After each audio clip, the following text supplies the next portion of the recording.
أعوذ بالله من الشيطان الرجيم بسم الله الرحمن الرحيم اقرأ باسم ربك الذي خلق خلق الإنسان من علق اقرأ وربك الأكرم الذي علم بالقلم علم الإنسان ما لم يعلم ہے اور گزشتہ 2 جمعے سے رسول پاک صلی اللہ علیہ وسلم کی سیرت طیبہ سے متعلق گفتگو ہو رہی ہے۔ گزشتہ جمعہ رسول پاک صلی اللہ علیہ وسلم کی پیدائش سے لے کر نبوت تک کا جو زمانہ تھا، اس دوران جو واقعات اور جو سلسلہ آپ صلی اللہ علیہ وسلم کا رہا، اس کے متعلق گفتگو ہوئی۔ اس جمعے انشاءاللہ نبوت رسول پاک صلی اللہ علیہ وسلم کو نبوت کب ملی اور آپ صلی اللہ علیہ وسلم نبوت سے پہلے کس دین پر عمل پیرا تھے، سب سے پہلی وحی کون سی نازل ہوئی،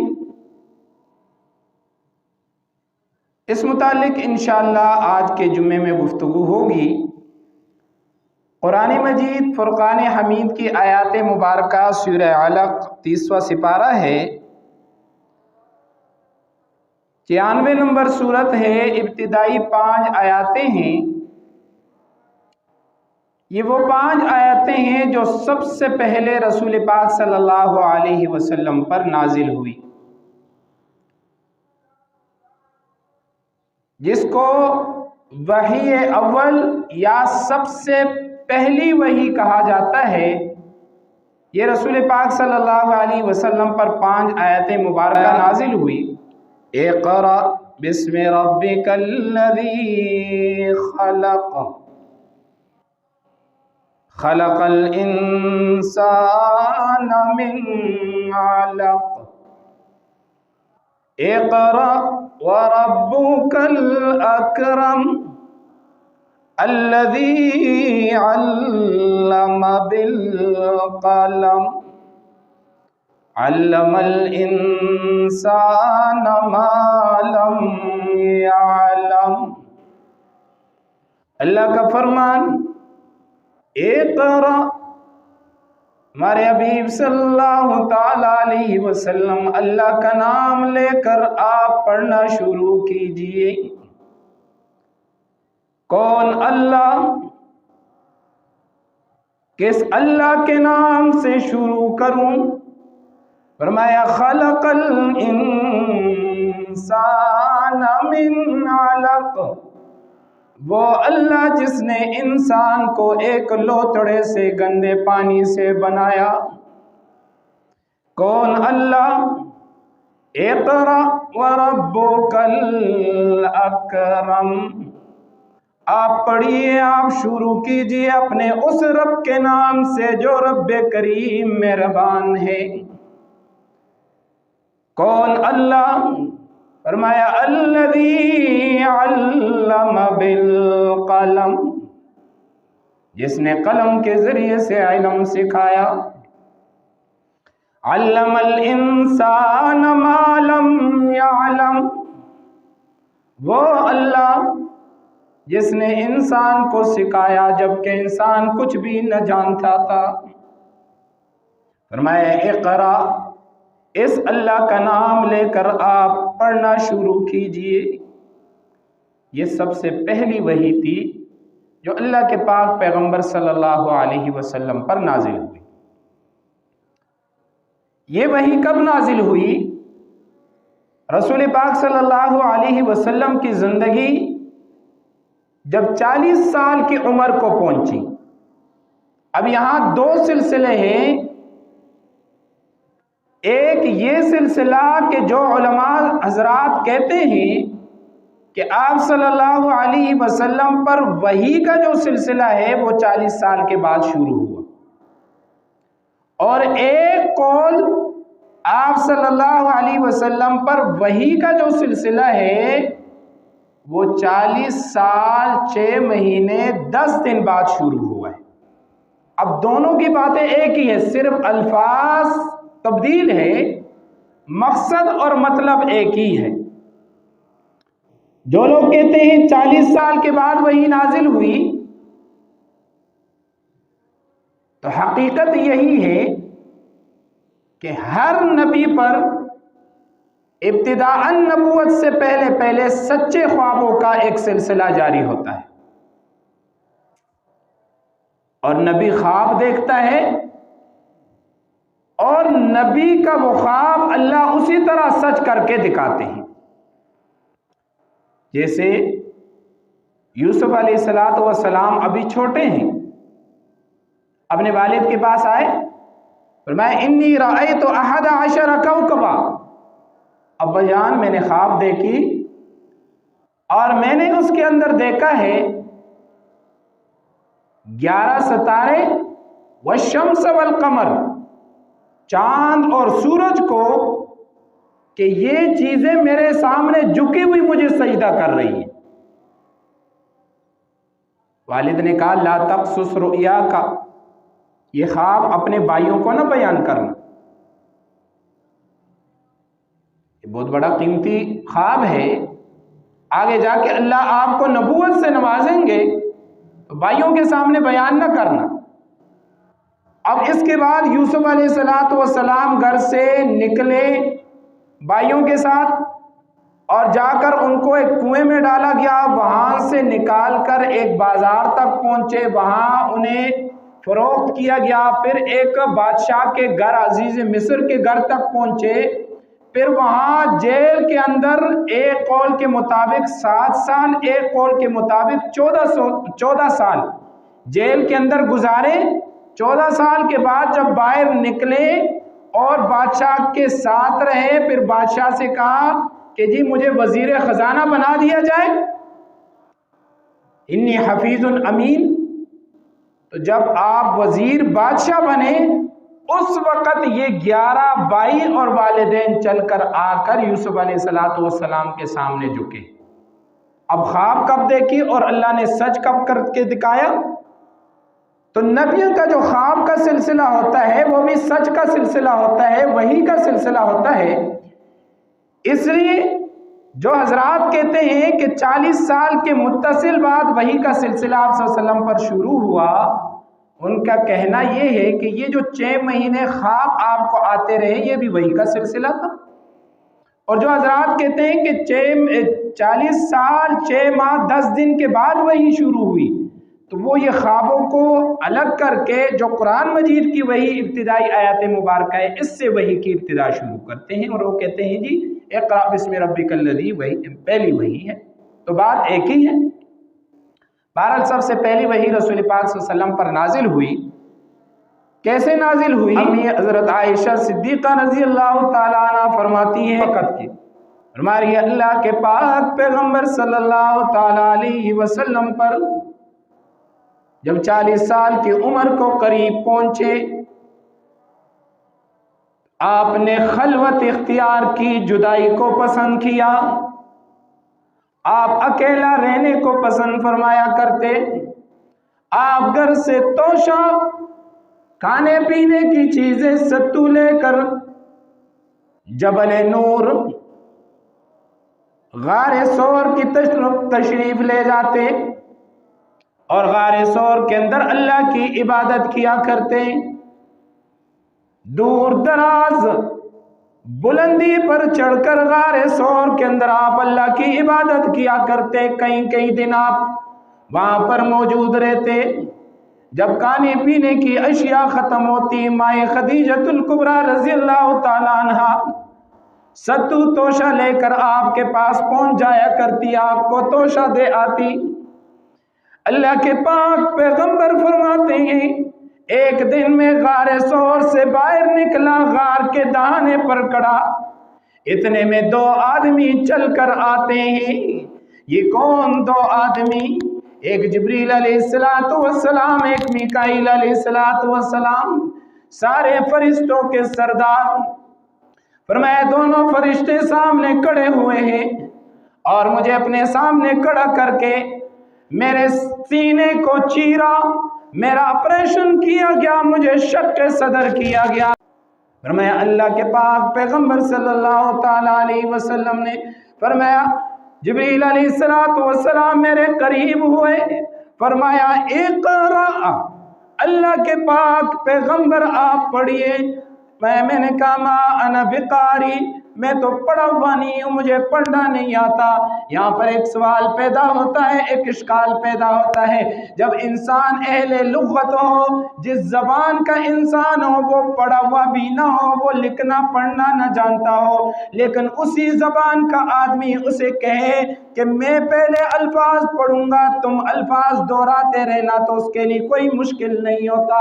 جب ایک انسان جس زبان میں بات کرے، دوسرا آدمی بھی اس زبان کو جاننے والا ہو، اسے کہے جو الفاظ میں پڑھوں تم بھی پڑھنا، فرمایا مشکلات نہیں ہوتی۔ فرمایا اللہ کے پاک پیغمبر عربی دان، فصیح اللسان تھے، عربی جانتے تھے، قرآن بھی عربی میں جبریل نے فرمایا پڑھ، آپ نے فرمایا میں نہیں پڑھ سکتا، میں پڑھا ہوا نہیں ہوں، ما انا بقارن، میں پڑھا ہوا نہیں ہوں۔ کیوں آپ نے ایسا فرمایا؟ حالانکہ آپ کو عربی آتی، جیسے جیسے جبریل پڑھتے آپ بھی پڑھنا شروع کر دیتے، لیکن آپ نے فرمایا ما انا بقارن۔ علماء نے وجہ لکھی ہے کہ جب حضرت جبریل سامنے آئے، حضرت میکائیل سامنے آئے، آپ کا سینہ چاک کیا گیا، آپ کے دل کو نکالا گیا، آپ صلی اللہ علیہ وسلم پر ہیبت طاری ہو گئی۔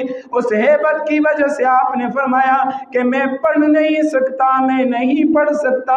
حضرت جبریل علیہ السلام نے آپ کو اپنے قریب کر لیا، اپنے سینے سے جکڑ لیا، اپنے پاؤں میں دبایا، فرمایا اقرا، آپ نے فرمایا ما انا بقارن، آپ نے تیسری مرتبہ اور قریب کر کے آپ نے اپنے پاؤں میں دبایا، آپ نے پڑھنا شروع کر دیا، اقرا بسم ربک الذی خلق۔ فرمایا اللہ نے میرا سینہ کھول دیا، میرے سینے کو ٹھنڈک پہنچی، میرے سینے میں وہ طاقت پیدا ہو گئی کہ میں نے پڑھنا شروع کر دیا۔ جبریل علیہ السلام کی برکت سے سینے میں طاقت پیدا ہو گئی اور میں نے پڑھنا شروع کر دیا۔ فرمایا اقرأ بسم ربک الذی خلق۔ فرمایا 5 آیاتیں ابتدائی وحی کے نازل ہوئی، یہ 5 آیاتیں، لیکن 5 آیاتیں 5 علوم کے ساتھ وابستہ نکل آئی۔ 5 آیاتیں تھی لیکن پوری کائنات کے لیے تعلیم، پوری کائنات کے لیے زندگی کا بہت سارا حصہ تھا۔ پہلی آیات فرمایا اقرأ، اے میرے حبیب صلی اللہ علیہ وسلم آپ پڑھنا شروع کر دیجئے، اسم ربک الذی خلق، اللہ رب العزت کے نام سے۔ پہلا عقیدہ مسلمان کا درست کر دیا، پہلا عقیدہ مسلمان کا بنا دیا۔ مسلمان تیرا عقیدہ ہونا چاہیے کائنات کے اندر جو کچھ بھی کرتا ہے رب کائنات کرتا ہے۔ اقرأ بسم ربک الذی خلق، آپ رب کائنات کے نام سے شروع کیجئے۔ وجہ کیا ہے؟ اس سے پہلے جتنے بھی مشرکین تھے، جتنے بھی کفار تھے، وہ جب کبھی کام شروع کرتے وہ کبھی اسم اللات، اسم المنات، اسم الیعوس، اسم النصر، وہ کبھی لات کا نام لیتے، کبھی منات کا نام لیتے، کبھی یعوس کے نام سے ابتدا کرتے۔ اللہ نے فرمایا ہمارے پاک حبیب صلی اللہ علیہ وسلم آپ نے اللہ کا نام لے کر شروع کر کے یہ اعلان کر دینا ہے، آج کے بعد اگر کوئی کام کائنات کے اندر قیامت تک شروع ہوگا تو رب کائنات کے نام سے شروع ہوگا۔ فرمایا پہلا عقیدہ مسلمان کا بنا لی کہ ایمان یقین اللہ پر ہو، اللہ کا نام لے کر آپ نے کام کرنا ہے۔ فرمایا کون اللہ؟ فرمایا خلق الانسان من علق، کس اللہ کی عبادت کرنی ہے، کس اللہ کا نام لے کر کام شروع کرنا ہے؟ فرمایا جس اللہ نے تمہیں